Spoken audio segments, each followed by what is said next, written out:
시청자 여러분 안녕하십니까? 4월 16일 금요일 하남방송 뉴스투데이 배진입니다. 첫 번째 뉴스입니다. 하남시에서 작년 미사강변 동일하이빌 커뮤니티 센터에 개소한 다함께 돌봄센터에 이어 지난 6일 백송한신 다함께 돌봄센터가 개소했습니다.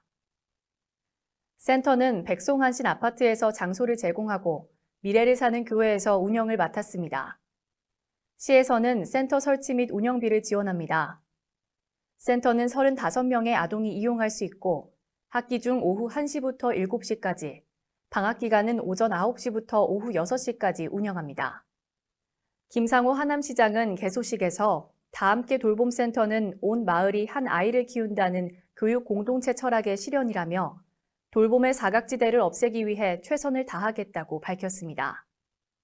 한편 하남시는 광주 하남교육지원청과 신우초등학교와 함께 학교 돌봄터 구축을 위한 협약을 체결했습니다. 오는 9월 신우초 개교에 맞춰 운영할 예정입니다. 이용 대상은 신우초 및 인근 초등학교 학생이며 운영 시간은 학기 중 오후 1시에서 7시, 방학 중 오전 9시에서 오후 7시입니다. 하남시와 덕풍 전통시장 상인회는 골목 상권의 활성화와 이용자의 보행안전 확보를 위해 5월 한 달간 덕풍 전통시장을 차 없는 거리로 시범 운영한다고 밝혔습니다. 덕풍 전통시장 내 약 330m 구간을 매일 오전 11시부터 오후 9시까지 차 없는 거리로 운영합니다. 상인회 측에서 전담 인력을 배치하고 각 출입구마다 바리케이트와 배너를 설치해 차량 출입을 통제하게 됩니다. 상인회는 시장 상인과 인근 주민 등 3천여 명의 동의를 받아 하남경찰서 교통안전시설 심의위원회에 덕풍 전통시장 차 없는 거리 지정을 안건으로 제출하고 시범 운영하기로 했습니다. 하남경찰서에서 차 없는 거리 지정 안건을 가결할 경우 이르면 6월부터 정식 운영이 시작됩니다. 김재근 회장은 장기화되는 코로나19로 많은 상인들이 어려움을 겪고 있는 상황이라며 차 없는 거리가 조성되면 전통시장 상권이 활기를 찾고 시민들도 보다 안전하고 쾌적하게 장을 보실 것으로 기대한다고 말했습니다. 코로나19 감염자 증가가 두드러진 가운데 지난 1월 7일 이후 최다 확진자를 기록하면서 하남시도 최근 신규 확진자가 급증하고 있습니다. 지난주부터 하남시에 매일 확진자가 나오는 가운데 특히 어린이집과 학교에서 감염자가 나와 아동과 청소년들의 코로나19 검사가 급증하고 있습니다. 학생 확진자가 발생할 경우 학교에서는 밀접 접촉자를 가려내고 집단 감염 위험이 있다고 판단하는 경우에는 해당 학년 학생을 모두 검사합니다. 최근 검사에 참여한 학생 대부분은 음성 판정을 받았지만 밀접 접촉자로 분류된 학생은 2주간 자가격리 후 재검사를 받은 뒤 격리 해제됩니다. 하남시 보건소와 미사보건센터에 있는 임시선별검사소에서는 증상과 관계없이 무료로 코로나19 검사가 가능합니다. 임시선별검사소는 평일에는 오전 9시부터 오후 5시까지, 주말과 공휴일에는 오전 9시부터 오후 1시까지 검사가 가능합니다. 하남시 장애인 후원회는 제41회 장애인의 날 및 제17회 하남시 장애인 축제를 기념해 하남시 장애인 후원회장상 수여식을 진행했습니다. 하남시 장애인 후원회는 4월 15일 개최한 시상식에서 하남 지역 장애인 복지 증진과 권익 보호에 기여한 공로자를 선정해 하남시 장애인 후원 회장상을 표창했습니다.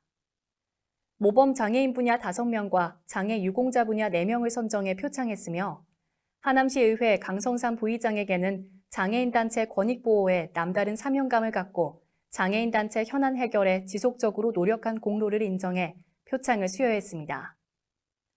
또한 하남시 장애인연합회에서는 표창 수여에 앞서 이수연 회장에게 감사패를 수여하며 연합회와 후원회의 동반 성장을 축하했습니다. 이어서 간추린 뉴스입니다.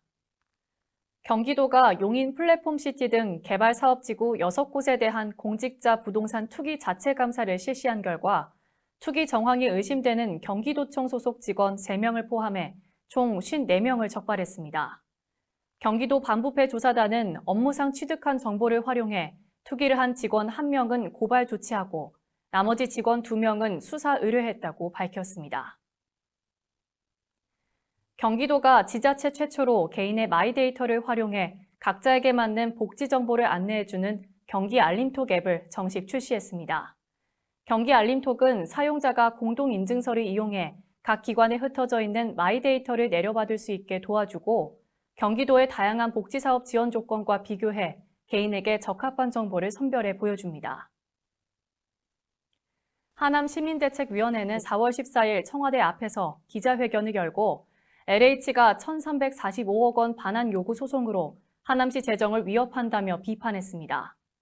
대책위는 폐기물 처리 시설 설치 합의 때 LH가 제출한 부담금 납부 계획서를 기준으로 사업을 시행했는데도 납부 계획서 이행을 거부하고 반환 소송을 제기하는 건 비상식적이고 비윤리적이라고 지적했습니다.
이상으로 뉴스투데이를 마치겠습니다. 시청해주신 여러분 고맙습니다.